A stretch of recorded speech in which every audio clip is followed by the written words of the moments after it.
Hey everybody, welcome to the first. It's July 28th, 2026. I'm Ryan Ballingy. Thanks for being here. Sorry for the last couple of weeks really not doing shows. This house has been a mess. I'm in what is my new studio slash office, which used to be my son's bedroom. We've moved, basically switched rooms in our own home. Moved him down to the basement so he could have his own bathroom and kind of have his own personal spaces. He's a teenager and we want to kind of give him that opportunity. And so there's a lot of junk in this room right now that used to be hung up very nicely or stored very nicely. And in the next couple of weeks, I'll be painting this space. Right now it is like a lime green. So every video I've shot in here looks like I have a green screen. And I really don't want that. And then ultimately going to put in some other stuff. You'll see it eventually. I'll take you on a little bit of a tour once it's done. But it's a mess here. And I've been doing some traveling. Was out at French Lick Resort last week for the People's League. You can watch our episode of First of Many about that on the Road to French Lick on our YouTube channel. And then, it's summer, so there's a lot of stuff we're doing as well. It's not lazy for me this time of year. So, lots to talk about. We had a great Sunday on the PGA Tour. We have a new superstar that has a trophy in their hand, and we'll talk about Jackson Koivun. We're also going to talk a little bit about the final major of all the majors this year, the AIG Women's Open, just for a hot minute. And then also I would like to talk about what's starting to take shape as the future schedule of the PGA Tour. But first, let's start with Jackson Koivun, who wins the 3M Open, does it with a tournament record, 25 under 259, makes a 14-foot par putt on the final hole. What was a nervy final par 5. I mean, he hits a drive fat, 240-something, the shortest drive of the week among any player to play the 72nd hole, the 18th hole at TPC Twin Cities. Lays up to a decent number. Still, he's super jacked up. He realizes he's won. He avoided the water on the layup and then almost nukes a wedge over the green, barely gives himself a chance to putt, and then leaves the putt way short and still makes the par bid. And that was pretty cool to see him kind of grind it out. Like, all right, get yourself together. Make this thing win in style, and he does. And congrats to him. He wins $1.584 million. In the process, people will not remember this as the margin that it was probably in the end. They'll go, oh, he beat Scottie Scheffler for his first PGA Tour win, even though it really wasn't all that close. And CBS kind of had to spend the better part of the afternoon trying to make it seem like, hey, here comes Scottie. Scottie's going to win. He could come and get this kid. Stay tuned. And, I mean, even Scottie Scheffler said after the fact that it probably looked a lot closer or seemed a lot closer than it really was because of the nature of the golf course. The front nine, you really have to make a move at TPC Twin Cities. That's where you really gain your ground. On the backside, other than 17, really, there are a lot of holes that you can just go target and score.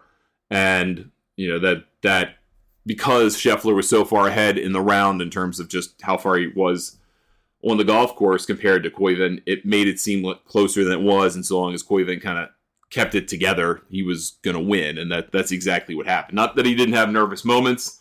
14 was kind of nervous. You could tell he hit some nervous putts. He got too aggressive on a couple and then too conservative toward the end. But he figured out a way to dial it in, and he made those critical putts that were 2 to 5 feet that had to go in to keep things moving and not even open the door a little bit for Scheffler or anyone else for that matter to go and get him. So now we have a 21-year-old who is a PGA Tour winner. He does it in his third professional start, 13th career start on the PGA Tour. He's been in contention multiple times already, but as a professional went from MC to, top 15, something like, a $93,000 check to a basically $6 million check in 3 starts. This golf course really does kind of line up well for the way that he plays, which is, I think in many ways, Scottie-like. Not as conservative as Scottie, but pretty similar in terms of mentality. Avoid making mistakes, playing aggressively, but aggressively conservative. Have targets that aren't outrageous, but go to them like you mean it. That's what the greats really do. The all-time greats do this. They pick a relatively safe target, and they go hard at it. They don't go for the flag every time. It's not a firing squad kind of thing. Not that you couldn't do that on this golf course, but you need to play smart golf over the long haul to win a lot of PGA Tour events. And Koivun just properly mixed in being aggressive, particularly on Saturday when he shot 61, and then on Sunday when he shot, 66. So, he shoots 127 on the weekend. So does Scottie Scheffler, by the way. They both shot the same weekend total, same 127. But the difference was in the first two rounds when Koivun beat him by 2 and 1 strokes, respectively, and that was the cushion that ultimately was the difference. And Scottie Scheffler talked about that after the fact and said, look, you can't go in tournaments like this and play bad stretches of holes, where you're basically just making pars and fighting for it. And he did that in the afternoon on Friday and on the front nine on Saturday. So that's where I lost the tournament. And to be fair, I think that's a fair assessment. To his credit, though, Koivun didn't buckle his knees. He didn't. It never really seemed like he was in that big of a, was in trouble to lose this thing. Even though you could have framed it like, oh, well, Scheffler's getting closer. Yeah, but here come the easy holes. Here comes a par 5. Here comes another par 5. Here comes a short par 4. Here comes a par 5 to close. Like, if he needed any of those, he probably could have taken care of it pretty easily. But instead, he was smart and kept the ball in front of him and didn't make big mistakes. And that's what you do with a big lead. You play smart golf and you get it into the house. You don't just try to rub it in everyone's face and then make the mistake that cost you the tournament. You didn't do that. So congratulations to Jackson Koivun. He's now 70th in the FedEx Cup, so right inside the playoffs in 3 starts. He is 73rd, I believe, in the official world golf ranking is where he wound up. I think it was like 206 to 73, something like that. So big move for him there. He can only really stand to move up because he does have a little bit of a base of tournaments from playing on the PGA Tour as an amateur, as a collegiate player, and you do get points for those finishes, even though you're an amateur. And he has, not a ton of starts, though. So basically every time he finishes well, he's going to move up pretty substantially. And that can happen, with relative ease here down the stretch. I think that the concern for me, if anything, is now that he is a winner, right? He did what a lot of people expected him to do and placed pressure on him to do. Now he has to figure out how to be a superstar because that's where it's going. I mean, the response in social media to him winning was huge. Not superstar caliber, not like Rory, Scottie, Bryson, Tiger, Rahm type levels, but very big for someone who a lot of people probably didn't know a couple weeks ago. And unless you're a golf geek and you follow all levels of golf somewhat religiously, this guy probably came out of nowhere to you. But, a guy who won 3 individual SEC championships, went back to school, turned down a PGA Tour card for this whole season so that he could try to pursue a second national championship at Auburn, and then did it.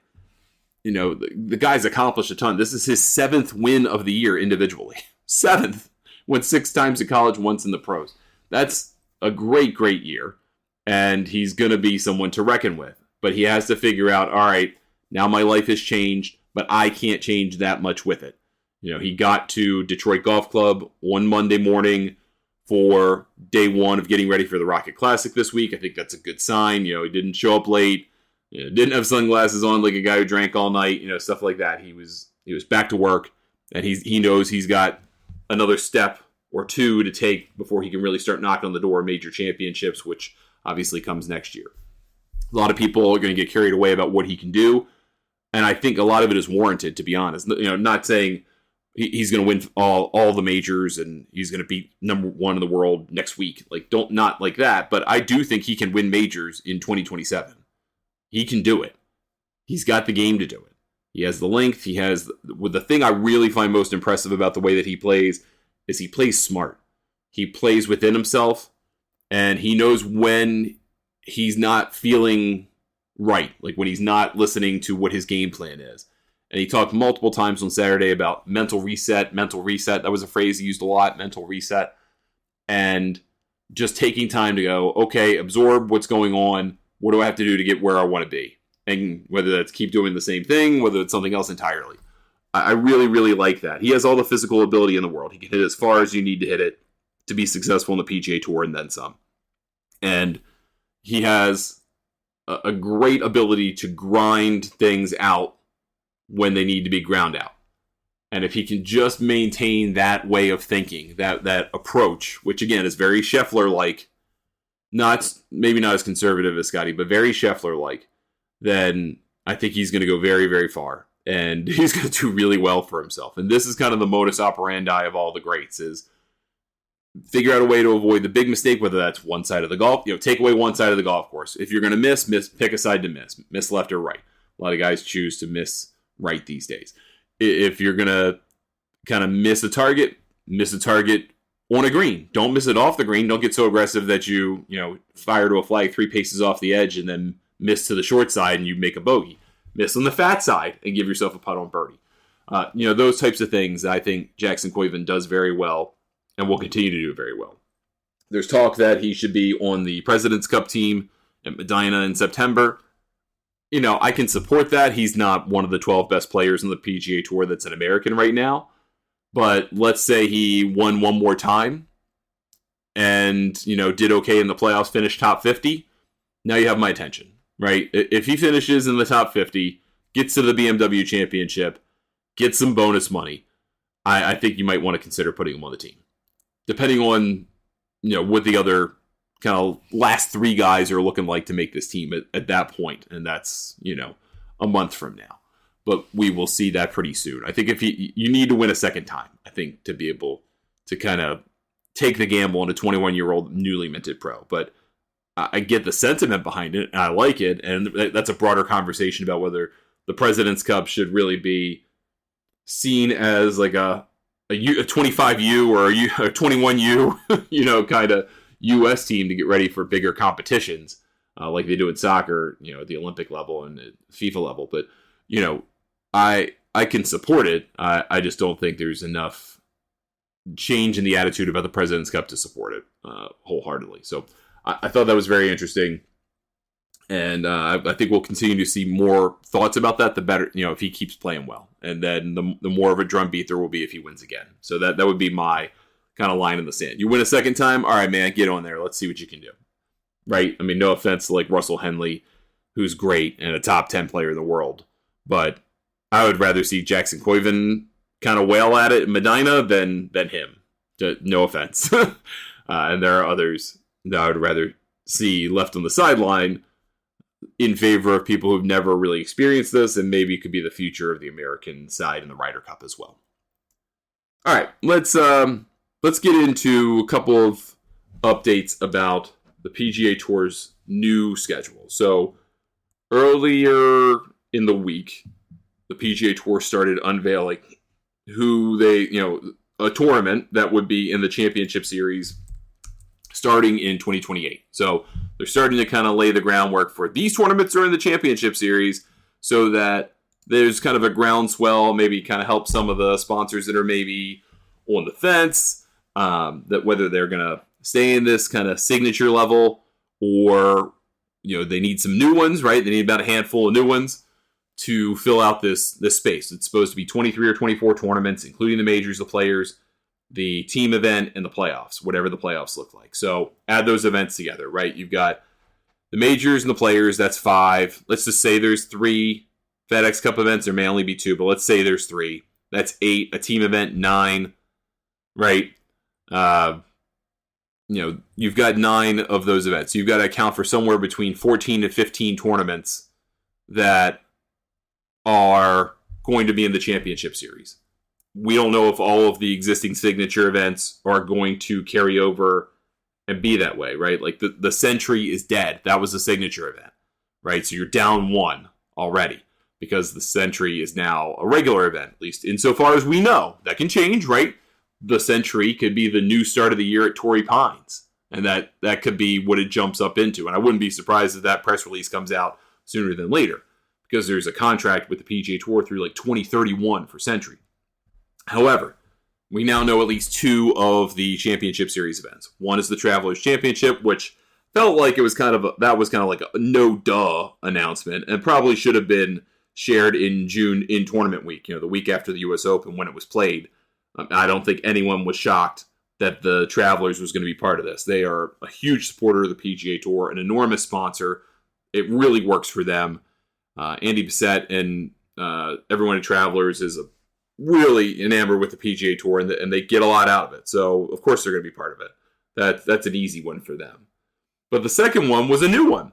So this came out today. A company called Sompo, which is an insurance company.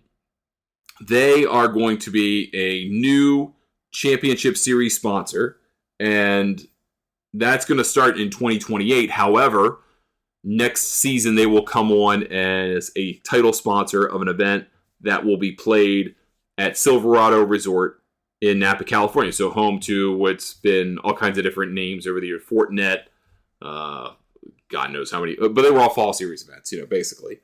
But next year it will not be a fall series event. The Sompro, whatever it is going to be from July 26th to August 1st. So basically in this time slot next year. So this is the replacement for the Rocket Classic next year. And then in 2028, the PGA Tour says the event will become a Championship Series event and will relocate to a market TBD, to be announced. So I think that's very interesting. They basically got Sompo to come in and say, all right, we'll be a sponsor. We'll learn for 1 year about what being a sponsor is all about. We'll do the replacement for the Rocket Classic, and then we'll move this to wherever we're going to move it. And there's really no... first of all, this is a Bermuda-based company, so who knows what market this is going to be. I don't think they're going to turn the Butterfield Bermuda Championship into a Championship Series event, but who knows? I don't think that's what the PGA Tour had in mind for the Championship Series, right? Brian Rolapp has talked repeatedly about wanting to get into major markets, get back into major markets that they have left or aren't at currently. So, think about some of those. DC, Philly, New York, Boston. Some of those come to mind immediately. Getting back to Chicago more regularly. Things like that. So we'll find out about that, I guess, later on. But the folks at the PGA Tour, so Dhruv Prasad, who is the chief commercial officer, said that Sompo came to them just a few weeks after they had announced the changes. And, basically that's kind of where it came together. And, this is going to be a thing that's going to happen. Like, this is going to be the next wave of information from the tour. Between now and the Tour Championship, and probably a lot of the Tour Championship, they're going to roll out some of these tournaments, right? Some new ones, right? Some existing ones. There are questions about, does RBC want to continue as the heritage sponsor, and they want that to be a part of the Championship Series? What do they do with the Canadian Open? Because the Canadian Open is important, but do you go and spend that money on the Canadian Open to make sure that's a Championship Series event, and you let someone else try to be the sponsor of the heritage? I have no idea, but there are a lot of questions about that, and we'll see what happens. It'll be very, very interesting. But at least in 2027, the Sompo Championship, I assume Classic, whatever, is going to have a 144 player field. Usual PGA Tour event this time of year. It'll basically be the Rocket Classic, not in Detroit, and it'll be one of those lead-in events to the FedEx Cup playoffs. Well, what they're calling the playoffs. So that also is something to consider, because FedEx's contract is coming to an end, and it's not clear that they're going to remain the sponsor of the season-long race, or what that's going to look like. That may be overhauled as well, and I think we'll learn more about that at the Tour Championship. So all of that, it seemed to kind of starting to come together again.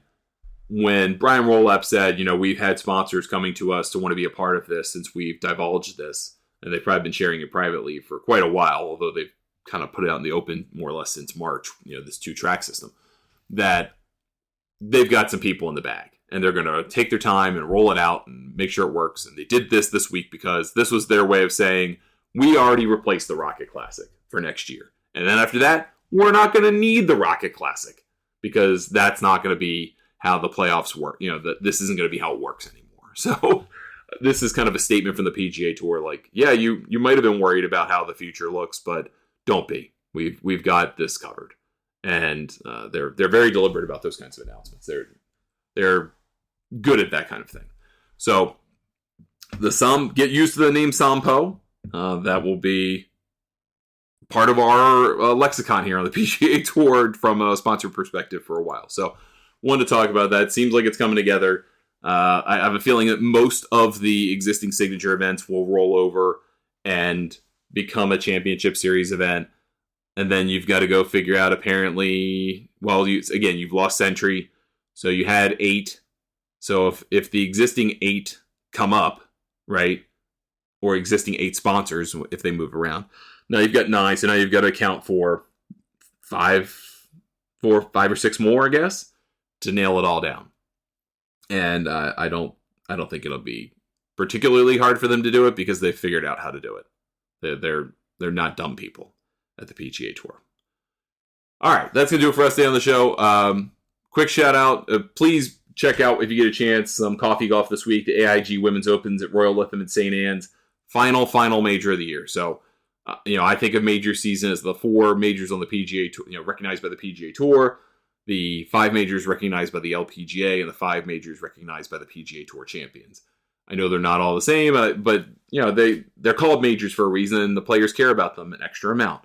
So this is the 14th and final major of the year, and that'll be it. It should be a great tournament. Georgia Hall won here. Was it 2018? The last time it was here.